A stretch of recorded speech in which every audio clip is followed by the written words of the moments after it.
research project was based around dendrochronology and titled Trees and Dirt, a Dating Story.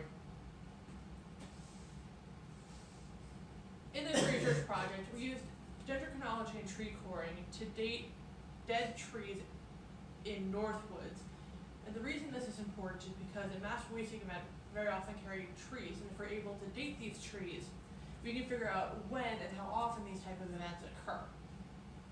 We examined 4 different trees, 3 living and 1 dead. The width of each tree ring was compared to the others using Excel to determine the time frame in which the tree died.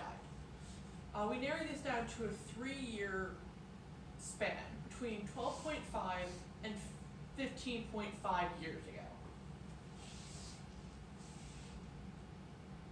And so that's the layout of our trees in Northwoods.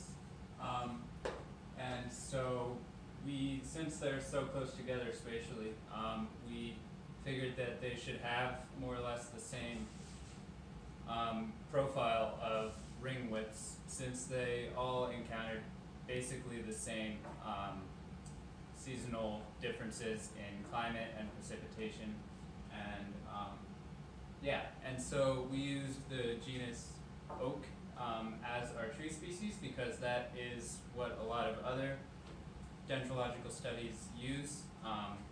It is a hardwood species and holds up pretty well, and generally the cores are pretty easy to distinguish from one another. Since the leaves were gone, since we did this in fall, or difficult to distinguish, we didn't specify below the genus of oak. We just left it as oak and didn't look at red oak versus white oak or anything like that.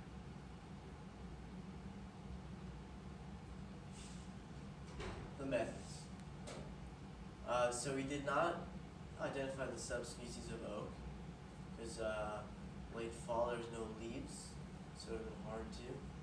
But given the fact that they're all oak, that means that, and also we assume since they're all together, as Lyndon said, the same spot, so we assume that they all grew at the same width or around the same width or same rate, given that they're the same species.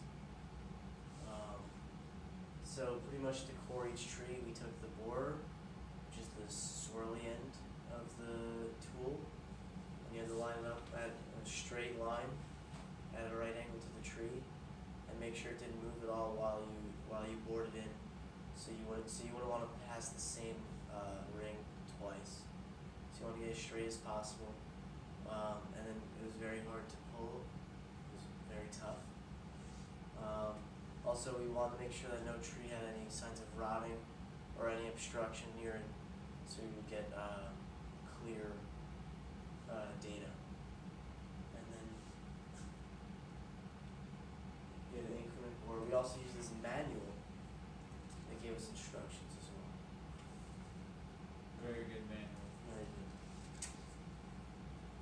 So once we had the cores drawn in the field, on their way to being mounted, we stored them in masking tape since they are very fragile. And so we had the machine shop upstairs create us this mounting block out of a 2x4 where you just sawed 4 different channels into it. And we mounted the cores in these channels using wood glue. And then after they dried for quite some time under clamps, and it actually took some trial and error to find out that they needed to dry under clamps because they warped up out of the channels, and then I had to run to the grocery store and get wax paper and then clamp them down. That was frenzy. But so once they were all glued and dried, then we sanded them down to a nice smooth sheen so that the cores, so that the rings are much easier to measure. And then we measured the rings using calipers to a 0.1 millimeter accuracy and using a 10 times magnifying glass.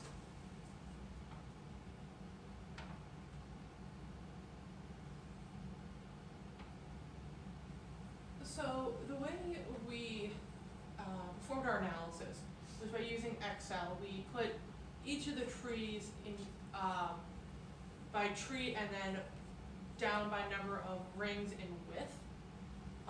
So our x-axis is the amount of tree rings, our y-axis is their width. And we overlaid the dead tree onto the living tree.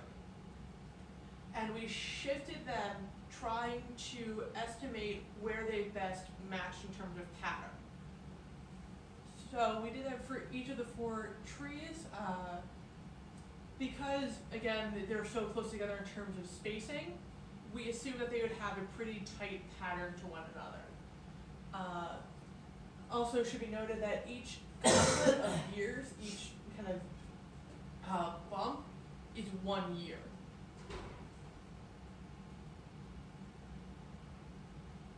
When we aligned the dead tree trends to that of L2, we found 2 plausible arrangements that we have presented here. It's because we found that either of these 2 alignments was plausible in terms of how the patterning is. However, the one on the right is preferable because it follows the other one's patterns a little better, and also there's just more overlap in terms of how the pattern is. We felt a little more confident, but we found that either of these were plausible. So, and we were able to pinpoint the death of the tree between 12.5 and 15.5 years ago, with a probable, so the average probable death was 14 years ago, between 2005 and 2002.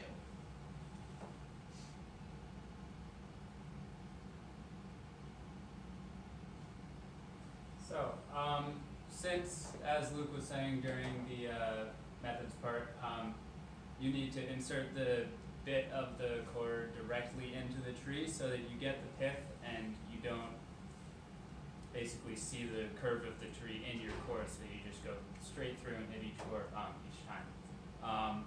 On 1 or 2, I think 2 of the samples, we came in at a slight angle, so we actually slightly missed the pith of the tree, and so you could see that the cores start to repeat after a certain, like turn around and start to repeat after a certain point. So in that sense, we may have undershot the complete age and missed the entirety of the data contained within the trees, because we didn't, where the pith is the youngest age of the tree, we didn't get all the way there for some of them, so that would have caused us to find an overall younger age for the trees. Also, some of our equipment that we used to count the tree cores were not, like in comparison to other papers we read, they used a lot higher grade technology. Like usually it's like a 60 times magnification, but we only had 10 times. So for what we had, it also makes sense that the tree was died in that time period. And calipers that professionals use for this are also generally accurate to .001 millimeters, so we were a couple orders of magnitude coarser than that in our measurements. Further, generally what's done in dendrochronology studies is that when they're doing the XL overlap, they run a statistical study to see what % of overlap they have and what is the statistical significance of that overlap. That is not something we were able to do because that was a little outside of our area of expertise and skill level, but darn diggity, we tried our best.